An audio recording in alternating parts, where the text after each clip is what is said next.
오늘 이 아침 우리에게 주시는 하나님의 말씀 예레미야 12장 1절에서 6절의 말씀이 되겠습니다. 예레미야 12장 1절에서 6절의 말씀 한 목소리로 합독하시겠습니다. 여호와여, 내가 주와 변론할 때에는 주께서 의로우시니이다. 그러나 내가 주께 질문하옵나니 악한 자의 길이 형통하며 반역한 자가 다 평안하면 무슨 까닭이니까? 주께서 그들을 심으심으로 그들이 뿌리가 박히고 장성하여 열매를 맺었거늘 그들의 입은 주께 가까우나 그들의 마음은 머니이다. 여호와여, 주께서 나를 아시고 나를 보시며 내 마음이 주를 향하여 어떠함을 감찰하시오니 양을 잡으려고 끌어낸과 같이 그들을 끌어내시되 죽일 날을 위하여 그들을 구별하옵소서. 언제까지 이 땅이 슬퍼하며 온 지방의 채소가 마르리까? 짐승과 새들도 멸절하게 되었사오니 이는 이 땅 주민이 악하여 스스로 말하기를 그가 우리의 나중 일을 보지 못하리라 함이니이다. 만일 내가 보행자와 함께 달려도 피곤하면 어찌 능히 말과 경주하겠느냐? 내가 평안한 땅에서는 무사하려니와 요단 강물이 넘칠 때에는 어찌하겠느냐? 내 형제와 아버지의 집이라도 너를 속이며 내 뒤에서 크게 외치나니 그들이 내게 좋은 말을 할지라도 너는 믿지 말지니라. 아멘. 오늘 우리가 함께 읽은 예레미야 12장 1절로부터 6절에 있는 말씀은 마치 시편 73편에 있는 것처럼 예레미야가 왜 자기와 같이 의로운 사람이 고통을 당하고 악인은 번성하는가 라고 하는 것에 대해서 하나님께 질문하는 것이 특별히 1절로부터 4절의 말씀이 되겠습니다. 그래서 이 1절로부터 4절에서의 핵심적인 내용은 왜 하나님께서 그 악인들을 번성하게 하셨는가라고 하는 그런 질문이 되겠고요. 이제 이어지는 이제 12장 7절부터 13절 그리고 14절부터 7절에 대해서는 이 황폐해진 이스라엘에 대한 하나님의 어떤 탄식 이런 것들이 기록되어 있는 부분이 되겠습니다. 따라서 우리가 이 예레미야 12장 전체는 예레미야 가운데에서 특별히 애가에 해당하는 부분이다 이렇게 이야기를 하고, 이런 12장과 같은 내용은 예레미야 15장 10절에서 21절이나 또는 17장 14절에서 18절 그리고 18장 20장 이런 곳에서도 간간히 그가 자기 자신의 처지를 돌아보면서 하나님께 질문하는 그런 내용으로 기록이 되어져 있습니다. 오늘 주시는 1절에 보면 여호와여, 내가 주와 변론할 때에는 주께서 의로우시니이다. 그러나 내가 주께 질문하옵나니 악한 자의 길이 형통하며 반역한 자가 다 평안함은 무슨 까닭이니까? 라고 하는 질문을 이제 하나님께 이제 드리는 겁니다. 특별히 악한 자와 그 다음에 반역한 자들의 길이 평탄한 것에 대한 그런 질문, 이것들은 우리가 성경의 다른 부분에서도 우리가 발견할 수 있는 그런 내용이 되겠고요. 특히 하박국 1장 12절부터 17절 특히 13절에서도 보면 악인의 형통함에 대해서 침묵하는 것에 대한 어떤 예언자의 항의와 같은 내용들, 오늘 주시는 12장 1절 역시도 도대체 악한 자의 길이 형통하고 반역한 자가 다 평안함은 무슨 까닭이냐라고 하는 그런 질문을 이제 하나님께 드리는데, 예레미야가 이런 질문을 하나님께 하는 이유는 하나님은 의로우시는 분이다라고 하는 것에 대한 믿음 때문에 그렇습니다. 우리가 골로새서 1장 9절로부터 14절에 나와 있는 사도 바울과 디모데가 골로새 교회 성도들을 위해서 기도하고 감사하는 것은 그들이 하나님을 아는 것이 살아나는 것. 그러니까 하나님이 어떤 분이냐. 그런데 오늘 주시는 이 예레미야 12장 1절에서 이 예레미야가 하나님 앞에 질문하는 것은 그가 믿었던 하나님의 그 본성과 너무 다르다라고 하는 그 느낌 때문에 그런 겁니다. 그건 뭐냐면 1절에 나와 있는 것처럼 주께서 의로우시니이다. 주님은 의로운 분이시다라는 거예요. 그런데 왜 악한 자가 형통하고 반역한 자가 평안한 것을 그냥 내버려 두시느냐라고 하는 질문을 이제 드리는 것이 되겠고, 이처럼 이런 것은 앞에서 우리가 그 11장에서 보았듯이 이제 아나도 사람들이 예레미야가 예언의 말씀을 한다라고 하는 이유 때문에 그를 죽이려고 하고 그의 처지가 마치 끌려가는 어린 양과 같은 그런 백작간두의 위기 속에 처해 있는 자기 자신을 돌아보면서 하나님이 의로우신데 왜 이렇게 선하고 하나님의 일을 대신하는 그런 하나님의 종들은 고난을 당하고, 그리고 악한 자들, 반역한 자들이 다 형통하고 평안한 것은 무슨 이유냐라고 하는 이런 그 질문을 이제 하게 된 겁니다. 여기서 반역한 자라고 하는 것은 우상숭배를 의미하는 것이고요. 그 다음에 악한 자라고 하는 것은 그들이 하나님의 말씀을 듣지 않고 자기의 길로 행하는 사람들, 그것을 악한 자다 이렇게 이야기를 하고 있습니다. 그러니까 이미 이 지금 12장 1절에 나와 있는 악한 자나 반역한 자는 이미 예레미야가 이야기했던 하나님의 말씀을 듣지 않고 자기 길로 행하는 사람들, 그리고 하나님을 등지고 다른 신을 섬기는 사람들이 형통하고 그들이 평안한 것이 무슨 까닭이냐라고 하는 신정론적인 그런 질문을 하고 있는 것을 우리가 보게 됩니다.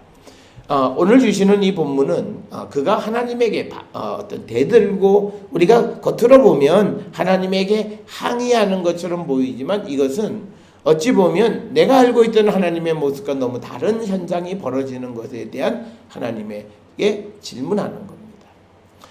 그래서 오늘 우리가 세상을 살아가는 데 있어서 우리도 하나님의 말씀과 다른 현상이 벌어질 때가 종종 있습니다.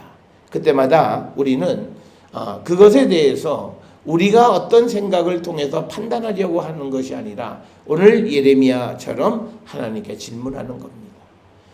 이것이 도대체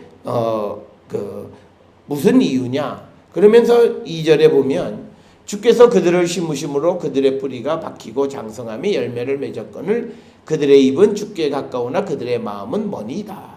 그러니까 뭐냐면 그들이 지금 형통하고 평안한 것도 결국은 하나님께서 그들을 심고 열매를 맺게 해주셨기 때문이다라고 하는 거죠. 그러니까 왜 하나님께서 악한 자와 반역한 자들의 삶을 그렇게 돌보시냐. 그래서 그들은 입으로는 주님을 찬양하고 주님에게 가까운 듯이 보이지만 그러나 그들의 마음은 하나님께로부터 멀다. 이 말의 의미는 뭐냐면 그들은 말뿐이지 행동이 없는 사람들이다. 그러니까 하나님에 대해서 감사하다고 말은 하지만 그러나 그 마음이 진정 하나님께 감사한 것은 아니다라고 하는 겁니다. 오늘날 우리가 세상을 살아가는 데 있어서 많은 믿음의 사람들이 이런 모습으로 살아가요. 그래서 그들은 자기가 잘 되어지는 것 때문에 자기의 악한 것을 보지 못한다라고 하는 거예요. 그래서 우리는 오늘 주시는 본문에서 우리가 반드시 기억해야 되는 것은 내가 세상을 살아가는 일이 흥하다, 또 형통하다, 평안하다라고 해서 내가 하나님 앞에 의로우냐? 그건 아니다라고 하는 거예요. 악한 자도 형통할 수 있고 반역한 자도 일시적으로 평안할 수 있다라고 하는 거예요. 그래서 그들은 입으로는 하나님을 찬양하는 것 같지만 그러나 그들의 마음은 하나님으로부터 멀리 떨어졌고 하나님을 예배하거나 하나님을 의지하는 삶을 살지 않는다라고 하는 겁니다. 따라서 오늘 주시는 이 본문의 말씀을 통해서 우리의 모습은 어떤가? 정말 나는 마음속으로부터 하나님께 감사하고 주님께 영광을 돌리는 것인지 우리도 그저 입으로는 주님께 가까운 자, 그러나 우리가 살아가는 행동은 하나님과 먼 삶을 사는 사람은 아닌가라고 하는 것을 우리는 한 번쯤 돌아보셔야 합니다. 많은 사람들은 현재 내가 살고 있는 삶이 아무런 문제가 없대서 내가 옳다고 생각하는 것은 오늘 12장 1절 2절의 말씀을 통해서 우리 자신을 다시 한번 돌아보셔야 되고, 우리가 정말 내가 성령 안에서 나를 돌아봤을 때 내 삶이, 내 모습이 어떤 모습인가라고 하는 것을 우리는 분명히 깨달아야 한다라고 하는 것이고요. 또 하나 오늘 주시는 본문의 말씀을 통해서 보면 3절에 여호와여 주께서 나를 아시고 나를 보시며 내 마음이 주를 향하여 어떠함을 감찰하시오니 양을 잡으려고 끌어냄과 같이 그들을 끌어내시되 죽일 날을 위하여 그들을 구별하옵소서. 그러니까 지금 3절에 있는 이 말씀은 앞에서 아나돗 사람들이 이 예레미야를 양을 잡으려고 끌어낸 것처럼 끌어가는 그런 위기 속에 처해 있는데, 이제 그런 자들에 대한 신호는 하나님께 드리는 거죠. 그러니까 오늘 주시는 본문에서 내가 주를 향하여 어떠한지를 주님이 아시니까 나를 구원해 달라고 하는 겁니다. 그런데 이 말씀이 내포하고 있는 의미는 뭐냐면, 만약 내 마음을 감찰하셔서 내가 하나님 앞에 그렇지 않다면 나도 그들과 똑같이 끌려가서 죽음을 당하겠다라고 하는 것을 내포하고 있는 말씀이다라고 하는 것을 우리는 꼭 기억을 하셔야 합니다. 오늘 주시는 본문에 어려운 처지에 있다고 해서 그가 하나님께로부터 먼 것은 아니다라고 하는 거죠. 오히려 오늘 주시는 본문 2절의 말씀에서 그들이 살아가는 삶에 형통하지 않고 그들의 삶에 평안이 없다고 해서 그들이 하나님으로부터 멀어진 삶을 살아가는 것은 결코 아니라고 하는 사실. 그래서 우리는 우리가 살아가는 삶의 어떤 형통함이나 평안함을 가지고 그 사람이 영적으로 어떤 사람이냐를 판단할 수가 없다. 어떤 이들은 내가 지금 모든 것이 잘 되니까 내가 하나님의 복을 받았다라고 얘기하는데 그 복이 영원한 복인지 일시적인 것인지를 분별할 줄 알아야 된다는 거죠. 오늘 주시는 본문에 보면 악한 사람들 그리고 또 반역한 자들을 일시적으로 하나님은 그들을 형통하게 하고 그들을 평안하게 하는 거예요. 그렇지만 그것은 영원한 것은 아니라고 하는 사실을 우리는 꼭 기억을 하시고, 우리에게는 마지막 심판이 기다리고 있습니다. 주님은 종말의 때에 이 땅의 모든 사람들을 심판하십니다. 그때 우리가 의인, 악인 모든 것이 구별되어지고 알곡과 쭉정이가 구별되어지는 거고, 우리가 주님이 말씀하셨던 것처럼 마지막 추수 때까지 이 쭉정이를 골라내려고 하다가 자칫 알곡을 다치는 일이 있어서는 안 된다, 이런 말씀을 통해서 우리에게 주시는 이유, 그 말씀은 마지막 때에 반드시 쭉정이는 골라내시는 분이시다라고 하는 것을 우리에게 가르쳐주는 그런 말씀이 되겠습니다.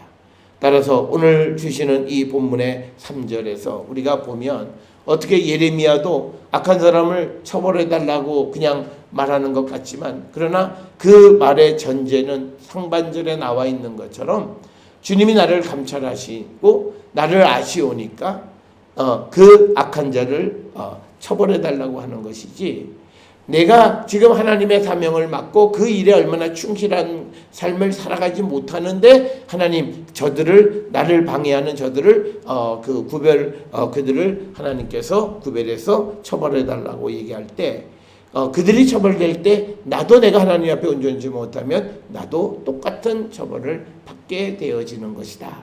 그래서 오늘 주시는 이 하나님께 탄원하고 신원하는 것은 자기의 삶이 사명에 충실한 사람으로서 그 사명의 길이 막혀졌을 때 그 사명을 위해서 하나님 앞에 구하는 기도라고 하는 사실을 우리는 꼭 기억을 하셔야 합니다.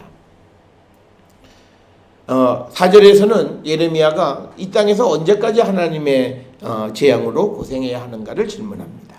언제까지 이 땅에 슬퍼하며 온 지방의 채소가 마르리까? 짐승과 새들도 멸절하게 되었사오니 이는 이 땅 주민이 악하여 스스로 말하기를 그가 우리의 나중 일을 보지 못하리라 함이니이다. 오늘 주시는 이 본문의 말씀에서 이제 악한 자들을 심판하기 위해서 하나님이 그 땅을 심판하시면 그 땅에 있는 자들을 하나님이 구원하시기도 하지만 그러나 그 땅에 있는 자들도 같이 고난을 당할 수밖에 없다라고 하는 것을 우리에게 보여주는 그런 말씀이 되겠습니다. 물론 우리가 출애굽 과정에서 하나님께서 애굽 사람들을 처벌하실 때 이스라엘 땅에는 그 재앙이 내리지 않게끔 하셨던 것을 우리가 기억하기도 합니다만, 그러나 오늘 주시는 4절의 본문의 그 의미는 언제까지 이 땅이 슬퍼하는가, 그것 때문에 짐승과 새들도 멸절하게 되었다라고 하는 겁니다. 그래서 우리가 어떤 재앙이 임하게 되어질 때 그 땅에 사는 모든 사람들이 고난을 당하게 되어짐을 우리에게 보여주는 그런 말씀이 바로 4절의 말씀이 되겠습니다.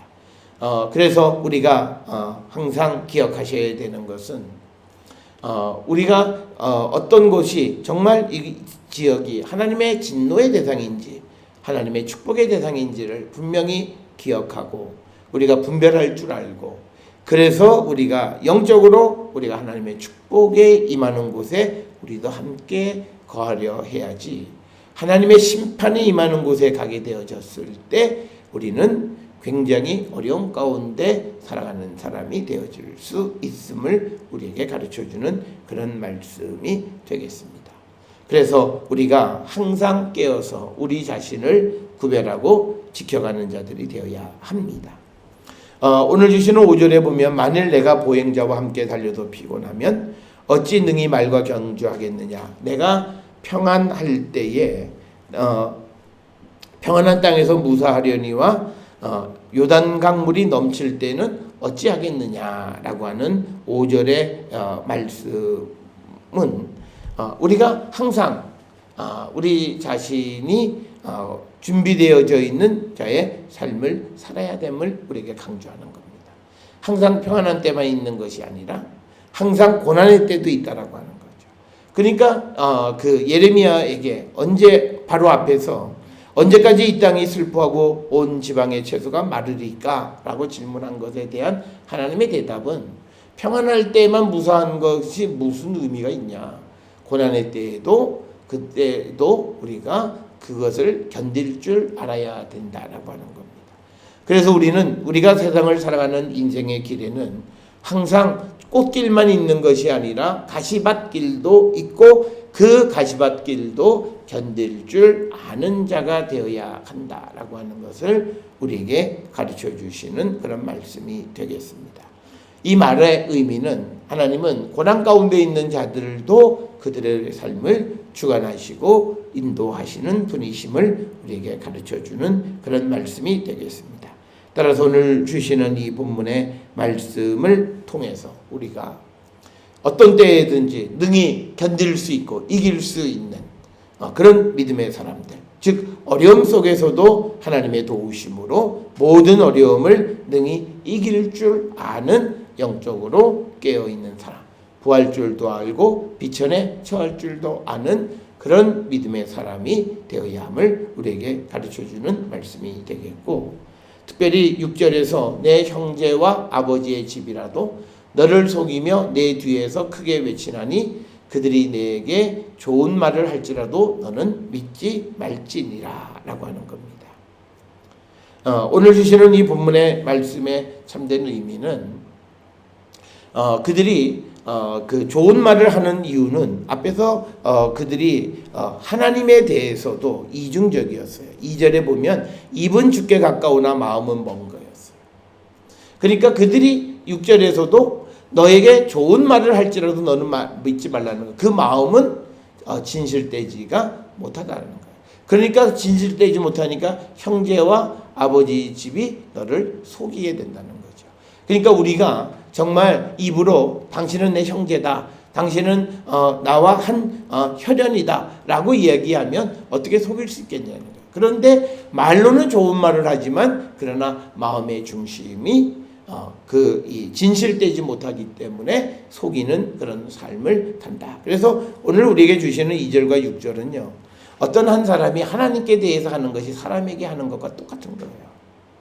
그러니까 그들이 입은 주께 가깝지만 마음이 멀기 때문에 똑같이 사람에게도 좋은 말은 하지만 그러나 악을 하고 속이는 삶을 살아가는 거예요. 그래서 오늘 주시는 6절에서는 좋은 말을 하는 사람이라고 해서 그 사람을 믿지 말라라고 하는 거예요. 그것은 그 사람이 진실되게 우리가 주님을 영접하고 주의 성령 안에 거하는 자를 우리가 믿는 자들이 되어야지, 앞에서 좋은 말 한다고 해서 그를 믿는 자가 되어서는 안 되고, 정말 주님과 함께 능력 있는 사람은 평안할 때뿐만 아니라 어려울 때에도 능히 견딜 줄 아는 그런 믿음을 갖고 살아가는 자들이 되어야 함을 우리에게 가르쳐 줍니다.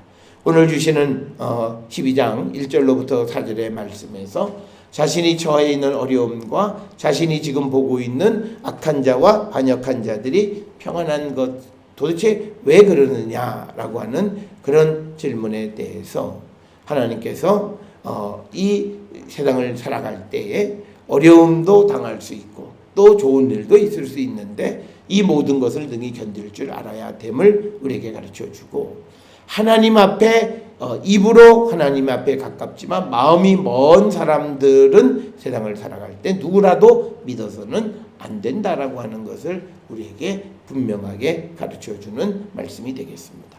오늘 우리에게 주시는 이 본문의 말씀을 통해서 우리는 우리와 함께 사는 어떤 악한 자들 때문에 우리도 고난의 길을 걸어갈 수 있습니다. 그때 우리는 좌절하거나 절망하지 말고 하나님에 대한 우리의 진실된 믿음을 가지고 가면 우리는 능히 이길 수 있음을 우리에게 가르쳐주는 말씀이 되겠고, 우리는 그 사람이 하나님과 어떤 관계 속에 있는가를 통해서 그가 하나님 앞에 진실되지 못한다면 사람과의 관계도 진실되지 못함을 우리에게 보여주는 말씀이 되겠습니다.